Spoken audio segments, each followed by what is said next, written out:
Hi.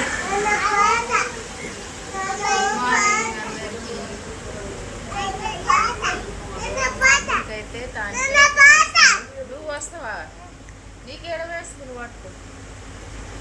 పట్టుకో.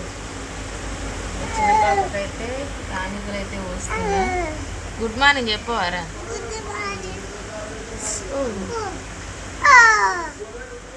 ఏడున్నావు ఇప్పుడు? నువ్వు అమ్మమ్మ వాళ్ళ ఇంటికన్నా చెప్పు మరి. మా అమ్మమ్మ వాళ్ళ ఇంటికి ఏడున్నా?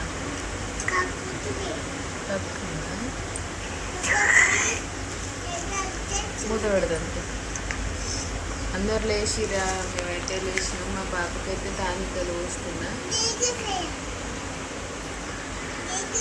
అది రోజు తర్వాత